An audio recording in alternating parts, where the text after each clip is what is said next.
জয় শ্রীকৃষ্ণ, রাধে রাধে। নমস্কার বন্ধুরা, সনাতনী পম্পা ইউটিউব চ্যানেলে আপনাদের সকলকে জানাই স্বাগত। আশা করি আপনারা সকলেই ঈশ্বরের কৃপায় ভালো আছেন, সুস্থ আছেন। বন্ধুরা, স্বয়ং ভগবান পরমেশ্বর শ্রীকৃষ্ণ বলেন, ওম নমো ভগবতে বাসুদেবায়।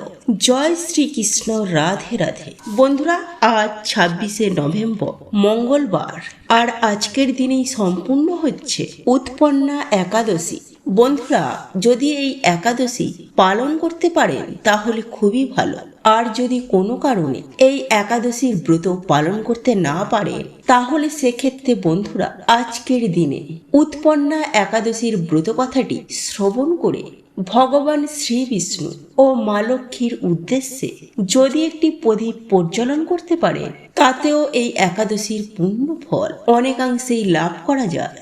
বন্ধুরা, মঙ্গলবার দিন এই উৎপন্না একাদশী পড়ায় এই উৎপন্না একাদশী গুরুত্ব ও মাহাত্ম্য আরও বেড়ে গেছে। তাই বন্ধুরা, এই একাদশীর ব্রত পালন করুন বা নাই করুন, অন্তত পক্ষে সারাদিনে একবার হলেও শ্রবণ করুন এই উৎপন্না একাদশীর ব্রত কথা।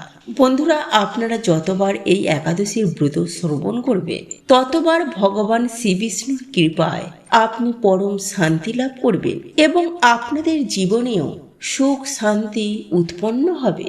আমি আশা করি বন্ধুরা, এই ব্রত কথাটি শ্রবণ করে আপনাদের ভালো লাগবে, আপনাদের জীবনেও সুখ শান্তি সমৃদ্ধি আসবে। শুরু করছি ভগবান শ্রী বিষ্ণুর উৎপন্না একাদশীর ব্রত কথা। হে কৃষ্ণ করুণা সিন্ধু, দীনবন্ধু জগৎপথে, গোপেশ গোপিকা কান্ত, রাধাকান্ত নমস্তুতে। জয় শ্রীকৃষ্ণ, রাধে রাধে। অর্জুন বললেন, হে দেব, অগ্রহায়ণের পুণ্য প্রদায়ী কৃষ্ণপক্ষের একাদশীকে কেন উৎপন্না একাদশী বলা হয় এবং কি জন্যই বা এই একাদশী পরম পবিত্র ও দেবতাদেরও প্রিয় তা জানতে বড়ই ইচ্ছে করে। আপনি কৃপা করে আমাকে বলুন। ভগবান শ্রীকৃষ্ণ বললেন, পূর্বে সত্যযুগে মূর নামে এক দানব ছিল, অদ্ভুত আকৃতি বিশিষ্ট। সেই দানবের স্বভাব ছিল অত্যন্ত প্রবল। সে দেবতাদেরও ভীতপ্রদ ছিল।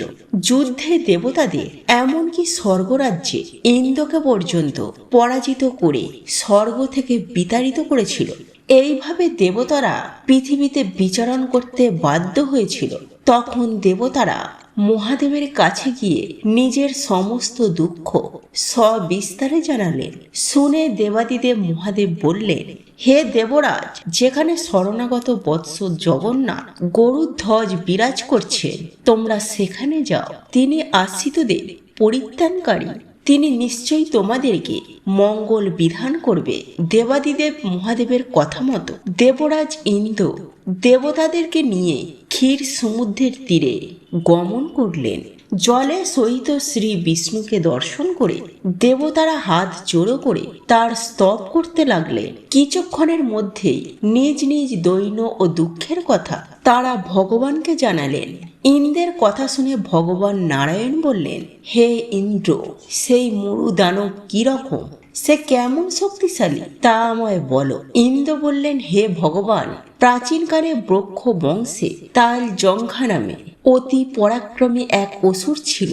তারই পুত্র সেই মরু, অত্যন্ত বলশালী, ভীষণ উৎকট এবং দেবতাদেরও ভয়ে উদ্দীপনাকারী। সে চন্দ্রাবতী নামে এক পুরীতে বাস করেন।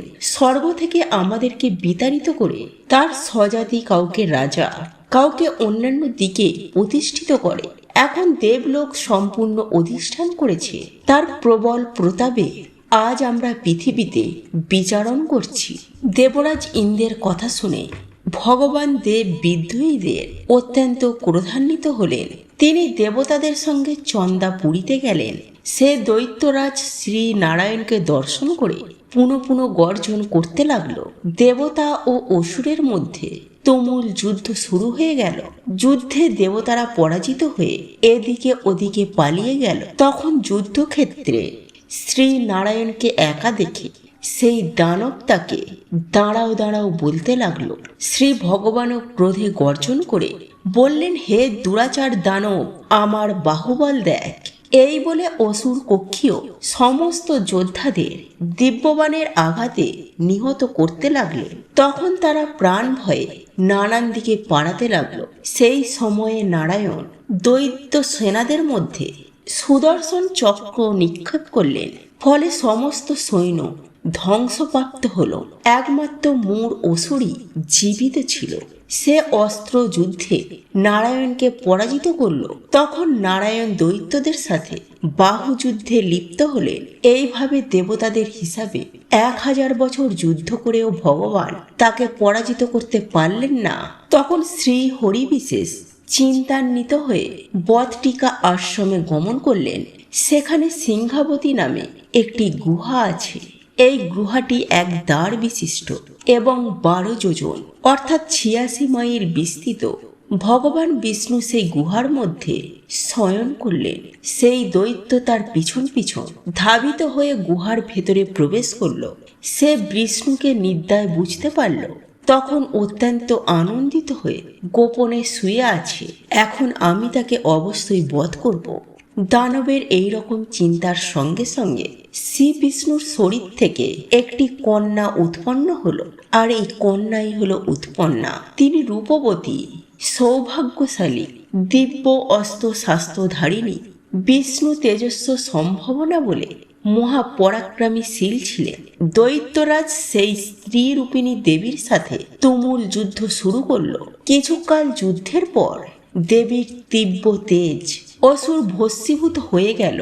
তারপর বিষ্ণু জেগে উঠে সেই বস্মীভূত দানবকে দেখে বিস্মিত হলেন।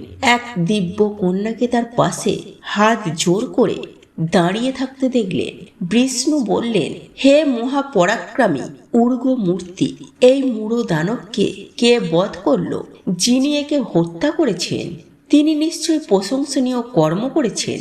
সেই কন্যা বললেন, হে প্রভু, আমি আপনার শরীর থেকে উৎপন্ন হয়েছি। আপনি যখন ঘুমিয়েছিলেন তখন এই দানব আপনাকে বধ করতে চেয়েছিল।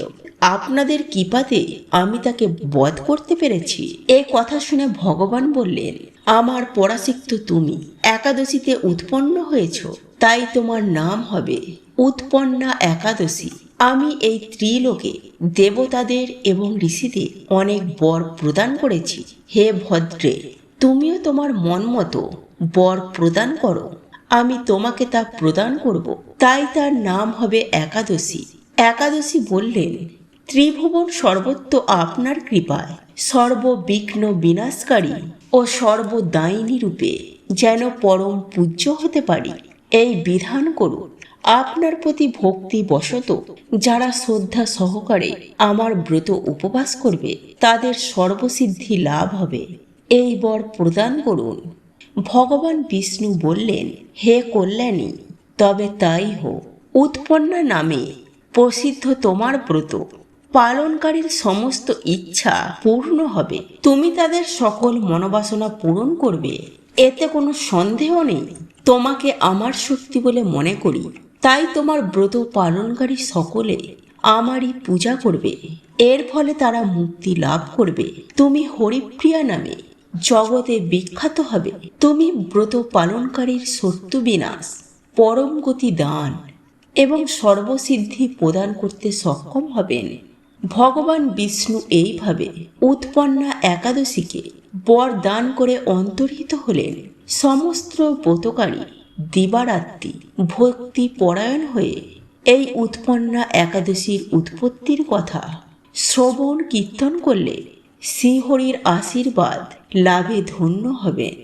জীবন থেকে বিভিন্ন প্রকার দুঃখ, কষ্ট, রোগ, ব্যাধি, জ্বালা, যন্ত্রণা, এমনকি দারিদ্রতাও একেবারে নাশ হয়ে যাবে। এই উৎপন্না একাদশীতে শ্রীকৃষ্ণের পাদপদ্মে অর্ঘ্য প্রদানে তার কোটি গুণ সুপ্রীতি অর্জন হয়। শ্রবণ, কীর্তন, স্মরণ, বন্দনা দিয়ে ভক্তি সহকারে তুলসীর সেবার জন্য বা বীজ রোপণ, যদি জলসেচন ইত্যাদি করেন, তারা মুক্তি লাভ করে বৈকুণ্ঠবাসী হন। সহস্র সুগন্ধি পুষ্পে দেবতার অর্চনে বা সহস্র সহস্র যোগদানে যে ফল লাভ হয়, এই একাদশী তিথিতে বা হরিবাসরে একটি মাত্র তুলসী পাতা ভগবান শ্রীকৃষ্ণের চরণ কমলে অর্পণ করলে তার অনন্ত কোটি গুণ ফল লাভ করা যায়। এবং এমনকি একাদশীর সময়ে এই একাদশীর ব্রত কথাটি শ্রবণ করলে তাদের এই একাদশীর পূর্ণ ফল অনেকাংশেই লাভ করা যায়। এছাড়াও এই দিনে অর্থাৎ আজ এই পবিত্র রাতে আপনারা দুটি প্রদীপ জ্বালাবেন।